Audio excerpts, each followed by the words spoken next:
அன்புள்ள சகோதரர்களே, பெற்றோர்களுடைய விஷயத்தில் தந்தையுடைய அம்சத்தில் நாங்கள் கவனத்தில் கொள்ள வேண்டிய, நான் ஏற்கனவே சொன்ன இந்த இரண்டும் மிக முக்கியமானவைகள்.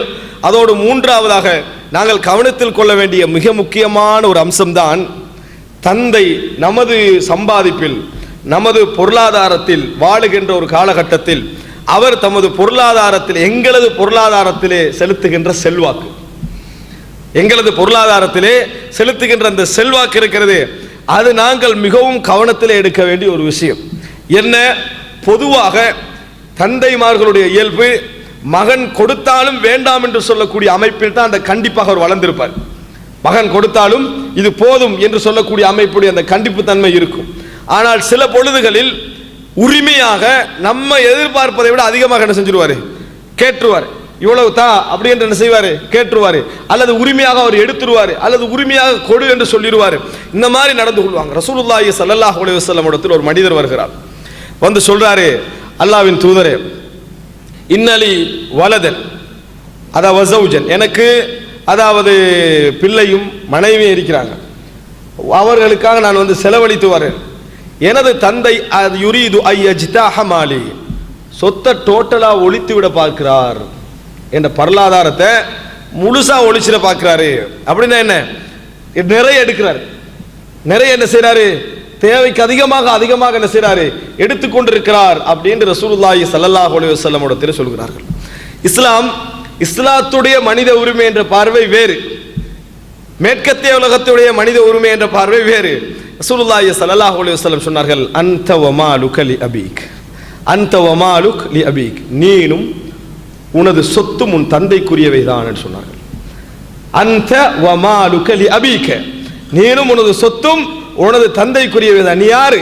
ரசூலுல்லாஹ் கேட்டது என்ன, நீ யார், எங்கிருந்து நீ வந்தாய், உனக்கு என்ன இந்த உலகத்துல பங்கு? தந்தை இல்லை என்று சொன்னால் உண்ட உருவாக்கமே ஜீரோ, நீ யாரென்றே இருக்க மாட்டாய். அன்த வமாலுக லி அபீக், நீனும் உனது சொத்தும் உன் தந்தைக்குரியவைகள் தான் என ரசூலுல்லாஹி ஸல்லல்லாஹு அலைஹி வஸல்லம் சொன்னார்கள்.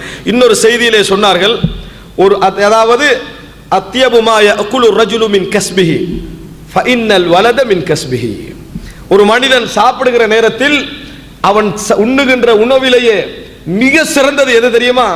அவனது உழைப்பில் அவன் உண்கின்ற உணவு, அவனது பிள்ளைகள் அவனது உழைப்புக்குரியவைகள் தான் என ரசூலுல்லாஹி ஸல்லல்லாஹு அலைஹி வஸல்லம் அவர்கள் சொன்னார்கள். எப்படி ஒரு மனிதன் உண்ணுகின்ற உணவிலேயே, அவன் வாழுகின்ற வாழ்க்கையிலேயே எது மிகவும் சிறந்தது என்று சொன்னால் அவன் சம்பாதித்தவைகள், அந்த சம்பாதித்தவைகளில் உள்ளவைகள் தான் இந்த பிள்ளைகள் என ரசூலுல்லாஹி ஸல்லல்லாஹு அலைஹி வஸல்லம் அவர்கள் சொன்னார்கள். அப்படி என்றால் என்ன, மற்றவர்கள் என் பணத்திலே உரிமை இல்லாமல் 4-5 விஷயம் எடுப்பதை போன்றல்ல தந்தையுடைய இடம். தந்தையுடைய இடம் அப்படி அல்ல. ஒரு நேரத்தில் நீங்கள் ஒரு திட்டம் போட்டு வைத்திருக்கிறீர்கள், இது இப்படி போகணும், இது இப்படி போகணும், இது இப்படி போகணும் என்று. தந்தை அளவுக்கு அதிகமாக அதில் என்ன செஞ்சிட்டாரு, கையடிக்கிறார் அல்லது கேட்கிறார் அல்லது வாங்குறார் என்று சொன்னால் உங்களோட உள்ள டோட்டலா எல்லா தேவைகளை விட்டு இதுக்கு பக்கம் திரும்பிடணும். எதுக்கு திரும்பிடணும்? தந்தையுடைய பக்கம் திரும்பிடணும். அந்த தந்தை இதுல விதிவிலக்காக நம்ம எதை சொல்லலாம் என்றால், உங்கள் குழந்தைகளை பசியில் போடுகின்ற இடத்திற்கு அது போகாமல் இருக்க வேண்டும், உங்கள் மனைவியை பசியில் போடுகின்ற இடத்துக்கு அது போகாமல் இருக்க வேண்டும், அவருக்கு அது தவறான பாதைக்கு ஒத்துழைக்காமல் இருக்க வேண்டும். இந்த ரெண்டும் இல்லாமல் அவர் ஒரு நியாயமான விஷயத்திற்கு அதை எடுக்கிறார் என்று தெரிந்தால் உங்களது முதல் தேவையாக யார் இருக்க வேண்டும்? உங்கள் தந்தை தான் இருக்க வேண்டும் என்பதை ரசூலுல்லாஹி ஸல்லல்லாஹு அலைஹி வஸல்லம் அவர்கள் இந்த செய்தியிலே சொல்வதை நம்ம பார்க்கிறோமே இல்லையா?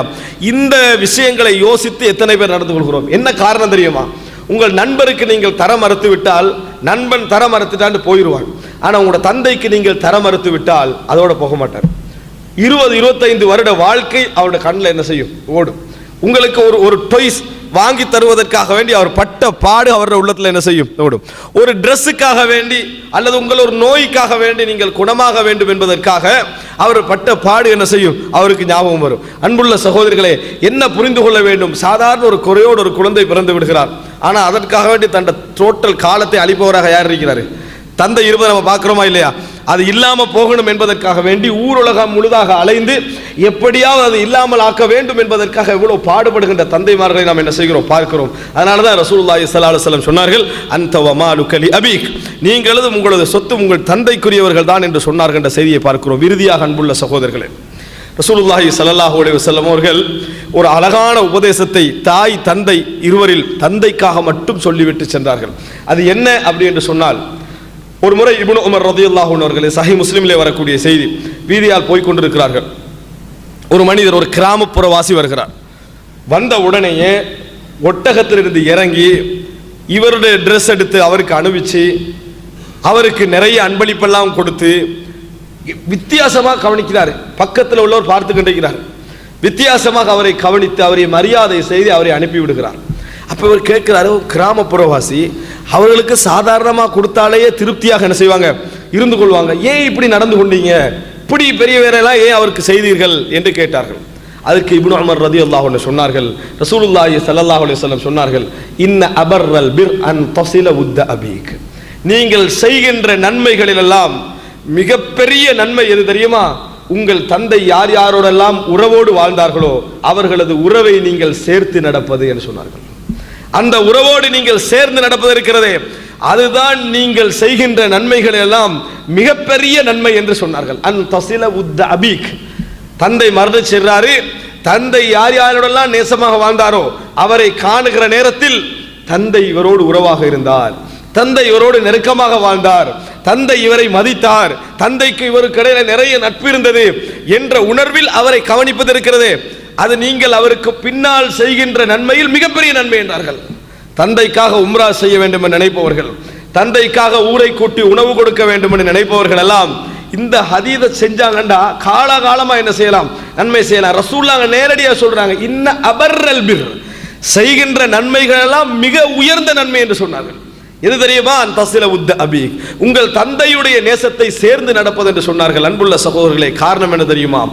சோதனைகள், வேதனைகள், கஷ்டங்கள் என்று வாழ்க்கையில வருகிற நேரத்தை எல்லாம் தன்னால் கொஞ்சம் முகம் சாய்த்து சொல்லக்கூடிய இடமாக அவரது தந்தை இருந்திருக்க மாட்டார். காரணம் என்ன? அவர் தந்தை கஷ்டத்தில் இருந்திருப்பாரு, அவருக்கு செலவழிப்பவராக உங்கள் தந்தை இருந்திருப்பார். அவர் யார்கிட்ட போவாராக? நண்பர்கிட்ட, தனது நண்பரிடத்தில் போவார், தனது உறவுகளிடத்தில் போவார்.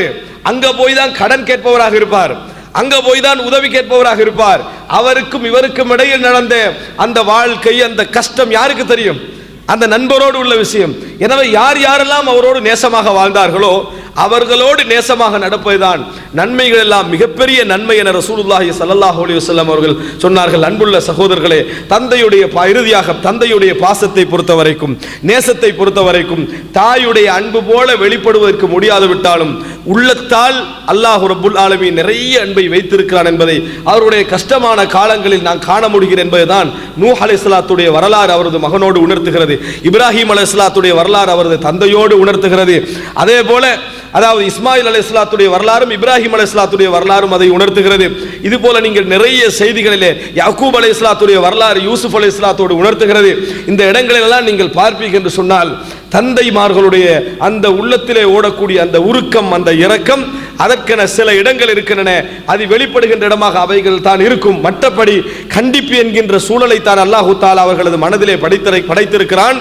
அந்த கண்டிப்பு என்கின்ற விஷயத்தையும் பொருளாதாரம் என்கின்ற விஷயத்தையும் நாம் சரியான முறையில் அவர்களோடு நிர்வகித்து நடந்து கொள்ளக்கூடிய பிள்ளைகளாகவும் அல்லாஹ் ரப்புல் ஆலமீன் அவர்கள் விஷயத்திலே எங்களை பொருந்திக் கொள்கின்ற பிள்ளைகளாகவும் அனைவரையும் ஆக்கியல் புரிய வேண்டும்.